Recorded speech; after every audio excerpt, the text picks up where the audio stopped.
എല്ലാ ഭാരങ്ങളും ചുമക്കും, എന്നും താങ്ങി എന്നെ നടത്തും.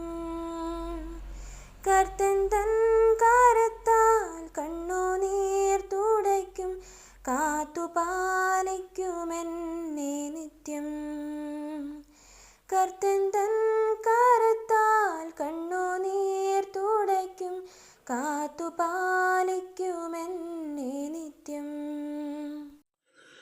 ദൈവവചന ചിന്തകൾ കേൾക്കുന്ന എല്ലാ മാന്യ ശ്രോതാക്കൾക്കും ക്രിസ്തീയ വന്ദനം.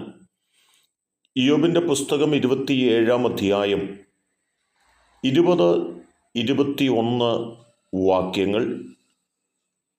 വെള്ളം പോലെ ഭയം അവനെ പിടിക്കുന്നു, രാത്രിയിൽ കൊടുങ്കാറ്റ് അവനെ കവർന്നു കൊണ്ടുപോകുന്നു, കിഴക്കൻ കാറ്റ് അവനെ പിടിച്ചിട്ട് അവൻ പൊയ്പോകുന്നു, അവൻ്റെ സ്ഥലത്തു നിന്ന് അത് അവനെ പാറ്റിക്കളയുന്നു എന്ന വചനമാണ്.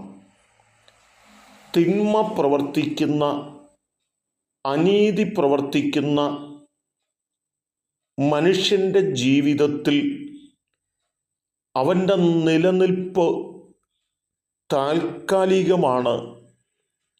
വളരെ പെട്ടെന്ന് അവൻ വളർച്ച പ്രാപിക്കുകയും അതേ നിലയിൽ അവൻ ഇല്ലാതെയായി പോവുകയും ചെയ്യുന്നു എന്നുള്ളതാണ് ഈ വചനത്തിൻ്റെ ചിന്ത എന്ന് പറയുന്നത്.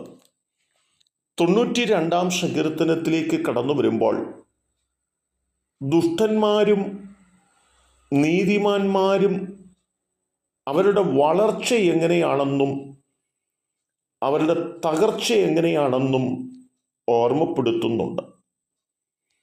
നീതിമാൻ വളരുന്നത്, തഴയ്ക്കുന്നത് പനയ്ക്ക് തുല്യമായിട്ടാണെന്നും ലെബാനോനിലെ ദേവദാരു പോലെയാണ് അവൻ വളരുന്നതെന്നും ഓർപ്പിക്കുമ്പോൾ തന്നെ ദുഷ്ടൻ വളരുന്നത് പുല്ല് മുളയ്ക്കുന്നത് പോലെയും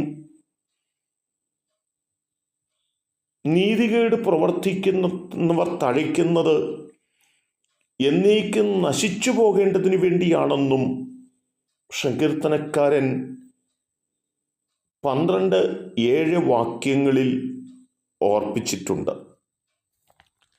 ലൂക്കോസിന്റെ സുവിശേഷം 6-ാം അധ്യായം 46 മുതലുള്ള വാക്യങ്ങളിൽ വരുമ്പോൾ ബുദ്ധിയുള്ളവനും ബുദ്ധിയില്ലാത്തവനും വീട് വയ്ക്കുകയാണ്, നീതിയുള്ളവനും നീതി കെട്ടവനും വീട് വയ്ക്കുകയാണ്. പുറമേ നോക്കുമ്പോൾ രണ്ട് വീടുകളും ഒരേ നിലവാരത്തിൽ നിൽക്കുന്നു എങ്കിലും ബുദ്ധിയില്ലാത്തവൻ വീട് വെച്ചപ്പോൾ ആഴെ കുഴിച്ച് പാറമേൽ അടിസ്ഥാനമിട്ട് വീട് പണിയുന്നതിന് പകരം മണലിന്മേൽ അവൻ പണിയുവാനിടയായി.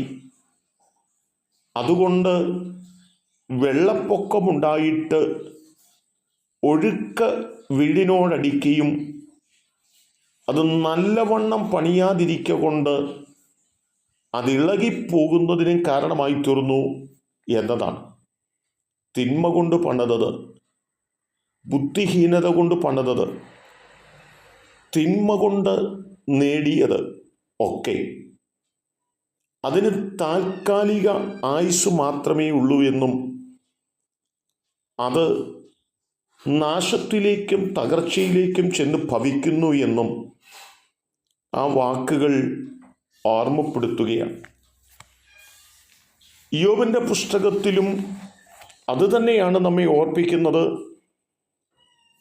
വെള്ളം പോലെ ഭയം ദുഷ്ടന് പിടിപെടും, രാത്രിയിലടിക്കുന്ന കാറ്റ് അവനെ കവർന്നു കൊണ്ടുപോകും, കിഴക്കൻ കാറ്റ് അവനെ പിടിച്ചിട്ട് അവൻ പൊയ്പോവുകയും അവൻ്റെ സ്ഥലത്തു നിന്ന് അവനെ പാറ്റിക്കളയുകയും ചെയ്യും എന്നുള്ളതാണ്.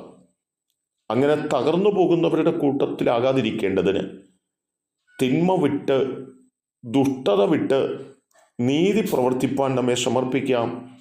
അതിന് ദൈവം സഹായിക്കട്ടെ. കരുണയുള്ള ദൈവമേ, കാറ്റടിച്ചിട്ട് തകർന്നു വീഴുന്ന ഒരു ജീവിതമല്ല, പ്രതികൂല സാഹചര്യത്തിൽ നിലനിൽക്കുന്ന ഒരു ജീവിതം ഞങ്ങൾക്ക് ലഭ്യമാകേണ്ടതിന് ഞങ്ങളുടെ തിന്മ വിട്ട് നീതിയിൽ ജീവിപ്പാൻ ഞങ്ങളെ സഹായിക്കണം. യേശു കർത്താവിൻ നാമത്തിൽ തന്നെ ആമേൻ.